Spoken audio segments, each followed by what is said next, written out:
mais um documentário nos caminhos da história da igreja. Eu estou numa região que era uma província romana, na época o imperador Valério, Valério era imperador na época de Roma, e esta região chamada província da Espanha, no século II, neste anfiteatro, muito próximo e parecido com o Coliseu Romano, aqui foi sacrificado alguns homens de Deus na época, a igreja primitiva. E aqui foi, segundo a história, foi sacrificado o pastor Augúrio e seus auxiliares, os seus diáconos, na época da perseguição do Império Romano contra a igreja. Então, nesse lugar aqui também tinha a mesma prática do Coliseu de Roma. Aqui tinha as portinholas, aqui da onde saíam as feras, saíam os leões, os animais ferozes, que destruía, que dilaceravam todos os que estavam, que eram jogados na época. Se fosse uma atividade do governo, por exemplo, que alguém condenado à morte, ou no caso, o martírio da igreja, os chamados os irmãos, os pastores da patrística. Então foi aqui onde aconteceu parte das perseguições na história da igreja. Eu estou falando especificamente da era patrística, que vai do século I até o final do século III. Especificamente a patrística, onde morreu Augúrio e seus líderes, os seus obreiros, nesse caso aqui, os seus diáconos. É assim que se sucedeu na cidade hoje atual Tarragona, região da Catalunha, na Espanha. Supostamente, isso é uma divergência teológica e história de que Paulo esteve nesta região. Os espanhóis, teólogos espanhóis, garantem que Paulo esteve aqui. Há um pouco pálido essa certeza, mas há sim uma possibilidade de que Paulo estivesse aqui na cidade romana, que é aqui. Nós vamos estar logo em seguida aqui, olha. A cidade antiga romana, que ainda é cercada, está aqui.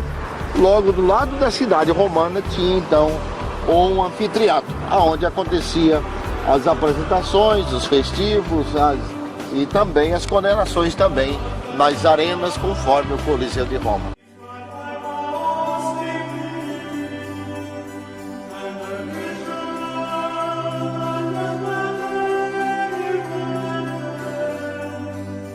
Paulo navegou tanto o acesso à Itália como aqui a região da Espanha.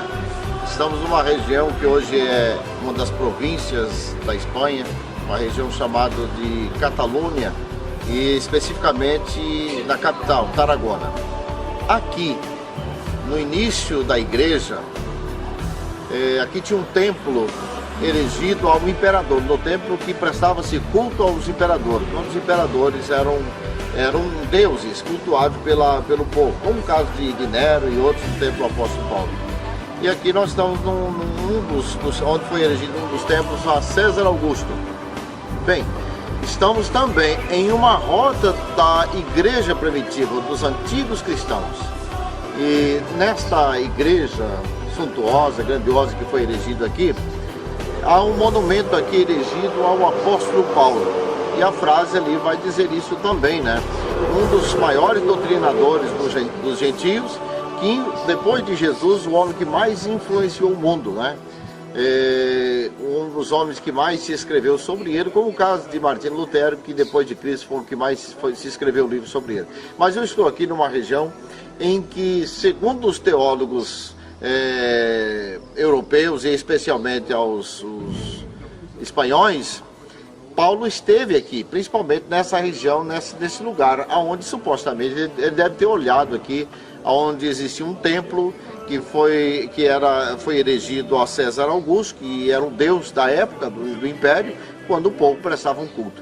E eu estou então aqui em uma das regiões mais importantes da Espanha, e supostamente Paulo, ele esteve aqui.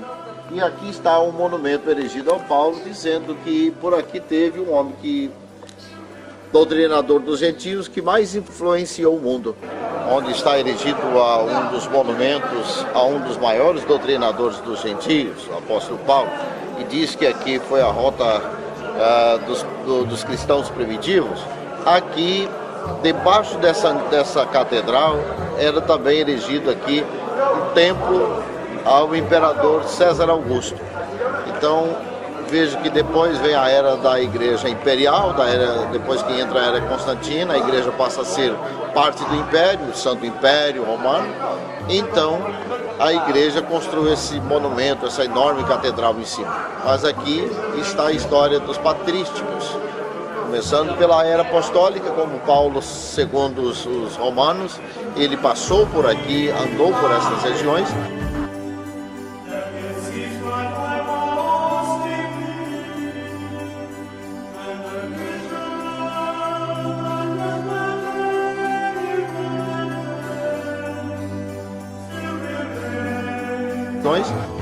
Em a Reforma Protestante, ou dos caminhos da Reforma Protestante, eu gostaria de trazer algo que possa esclarecer, ajudar um pouco o leitor da história, o estudioso da história da Reforma Protestante, lembrar alguma coisa. E eu gostaria de trazer algo à tona aqui que possa ajudar muito. Muitas pessoas acham que a Reforma Protestante aconteceu na Espanha. Os países que não aconteceu a Reforma Protestante é a Espanha, Portugal e a Itália. Esses países a Reforma Protestante não aconteceu neles. Por quê? Eles tiveram influência da Reforma Protestante, foram evangelizados e foram alcançados pelo Evangelho, mas a Reforma Protestante não precisou praticamente, também não houve abertura suficiente para a época. Assim como a linhagem dos valdenses e dos governantes e dos albigenses, que a gente conhece pela história, por exemplo, os valdenses que invadiu os vales da Itália, como o Vale de Angrona, como o povoado de Rora, como a região, os alpinos, as montanhas alpinas de Pradaltona. E nesta região a Itália era invadida pelo evangelho puritano que vinha da linhagem da patrística, que não se casou com uma igreja romana imperial. Essa gente, eles mantiveram um evangelho puritano. Então, conforme a Reforma Protestante depois aconteceu e foi se estabilizar no século XVI, esses países eles foram alcançados pelos protestantes de forma paulatina. Não, até hoje o perfil católico da Espanha permanece, porque a Reforma Protestante não houve a cisão da igreja aqui, assim como não houve em Portugal e como não houve na Itália. Mas todos eles foram alcançados pelo Evangelho da linhagem patrística em virtude do sucesso da Reforma nos outros países, como na Inglaterra, que é um ponto primordial, como também na Suíça, como a gente conhece a Inglaterra de Tyndale, de John Wycliffe, a Suíça de João Calvino, e depois outros países, como também como a própria Escócia. Esses países tiveram importância fundamental, e a partir daí foi a distribuição da Reforma Protestante nos chamados Países Baixos da Europa. E foi assim, alguns países não teve a cisão da igreja.